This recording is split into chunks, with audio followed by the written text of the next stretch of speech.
രാജ്നാഥ് സിംഗ് ഭുജിലെ വ്യോമത്താവളത്തിലെത്തിയിരുന്നു. അദ്ദേഹം സംസാരിക്കണം. അദ്ദേഹത്തിന്റെ വാക്കുകളിലേക്ക്. और टेक्नोलॉजी यानी तकनीक भी दोनों बदल चुकी है। आपने प्रधानमंत्री मोदी जी के नेतृत्व में नए भारत का संदेश पूरी दुनिया तक इस बार पहुंचा दिया है।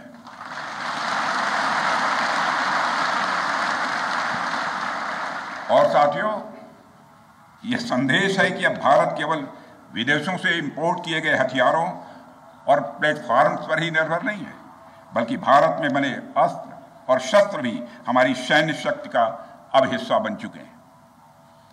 अब भारत में बने और भारतीय हथियारों से बने हथियार भी अचूक और अभेद्य हैं।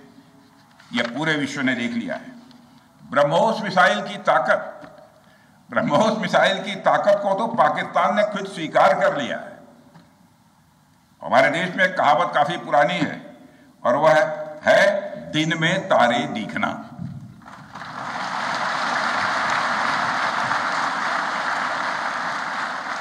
मगर भारत में बनी ब्रह्मोस मिसाइल ने पाकिस्तान को रात के अंधेरे में दिन का उजाला दिखा दिया है। रात के अंधेरे में दिन का उजाला दिखा दिया है। भारत के जिस एयर डिफेंस सिस्टम की तारीफ हर तरफ हो रही है, उसमें डीआरडीओ द्वारा बनाए गए आकाश और अन्य राडार सिस्टम की जबरदस्त भूमिका रही है। साथियों, कई स्थानों पर हमारे नागरिक दुश्मन के ड्रोन आते देख भाग नहीं रहे थे, बल्कि हमारे एयर डिफेंस सिस्टम के हाथों उनको मार गिराने की वीडियो बना रहे थे।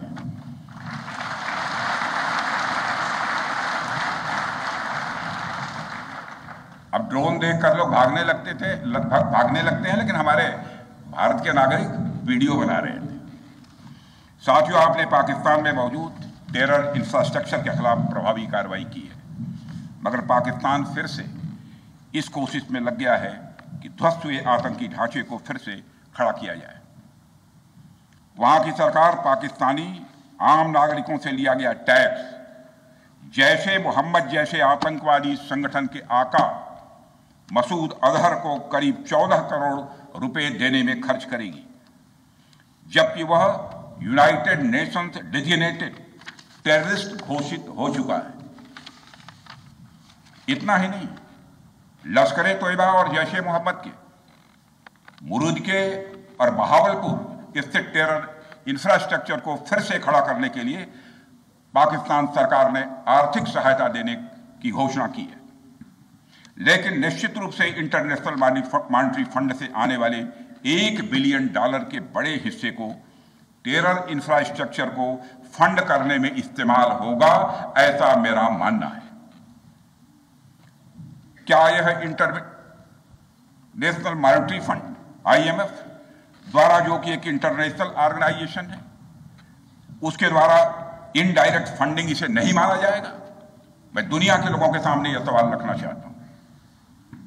इसलिए मैं मानता हूं कि आज के समय में पाकिस्तान को किसी भी तरह की आर्थिक सहायता टेरर फंडिंग से कम नहीं है। भारत यही चाहेगा कि IMF पाकिस्तान को अपनी $1 बिलियन की असिस्टेंस पर वह पुनर्विचार करे और आगे भी किसी भी तरह की सहायता देने से IMF परहेज करे। भारत नहीं चाहता जो फंडिंग हम IMF को करते हैं वह डायरेक्ट या इनडायरेक्ट किसी भी तरीके से पाकिस्तान या किसी भी देश में टेरर इंफ्रास्ट्रक्चर को बनाने में वह इस्तेमाल की जाए। हम नहीं चाहते। साथियों, अब यह स्पष्ट हो गया है कि पाकिस्तान में आतंकवाद और वहां की सरकार का चोली दामन का संबंध है। स्टेट और नॉन स्टेट एक्टर के बीच का नकाब अब पूरी तरह से उतर चुका है। अतः इस परिस्थिति में यदि वहां परमाणु अस्त्र एटॉमिक वेपन रहते हैं तो इस बात की संभावनाओं को भविष्य में नकारा नहीं जा सकता कि कभी वो आतंकवादी तत्वों के हाथों में चले जाएं। यह सिर्फ भारत के लिए नहीं, बल्कि पूरी दुनिया के लिए और पाकिस्तान की आम जनता के लिए भी एक गंभीर खतरे की बात होगी। सारे विश्व और खासकर पाकिस्तान की अवाम को यह समझना होगा कि वो कितने बड़े खतरे के मुकाम पर बैठे हैं। वो एक ऐसे बारूद की ढेर पर बैठे हैं जिसके चारों तरफ माचिसों आपस में लड़ते हुए लोग हैं।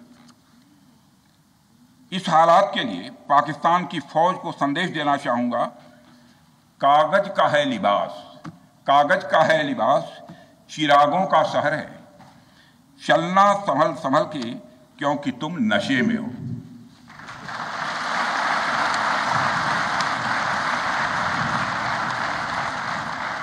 साथियों, अभी आपने जो पराक्रम दिखाया है उसकी चर्चा पूरी दुनिया में हो रही है। जैसा मैंने पहले भी कहा, आज भारत को वैश्विक मंच पर जो सम्मान मिल रहा है उसकी बुनियाद में यदि कहा जाए साफ तौर पर तो वह है आपका पराक्रम। और यही कारण है कि भारत का बच्चा बच्चा आपको अपना आइडल मानता है, बच्चा बच्चा आपको अपना आदर्श मानता है। आपने पूरे देश को यकीन दिलाया है कि नया भारत अब सहन नहीं करता बल्कि वह पलटकर जवाब देता है।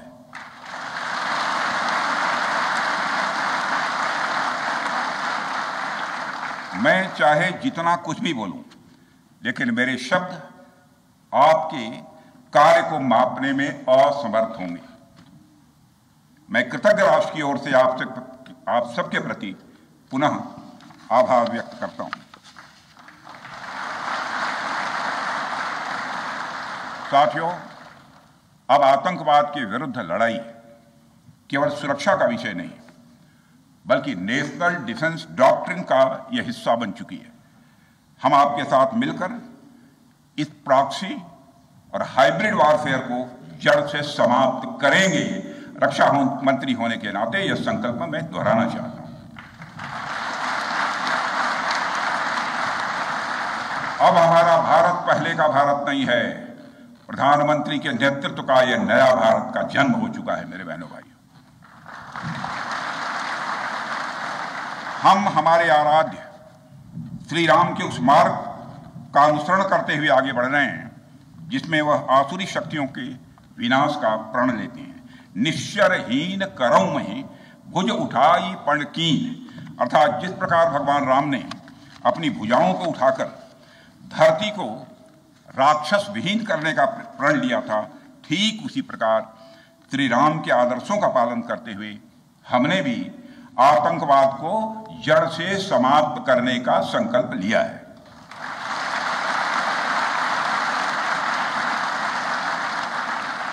साथियों, प्रधानमंत्री मोदी जी के नेतृत्व में हमारी सरकार आने के बाद सैन्य मामलों को लेकर भारत की सोच और सामर्थ्य दोनों में अभूतपूर्व बदलाव आया है। हम भगवान राम के उस सिद्धांत का पालन करते हैं, सठ संग विनय, कुटिल संग प्रीति, सहज कृपण संग सुंदर नीति, अर्थात दुष्ट के साथ विनम्रता, कुटिल के साथ सदाशयता और कंजूस के साथ उदारता का आचरण कभी भी नहीं करना चाहिए। मैं आप लोगों को भी बता रहा हूं।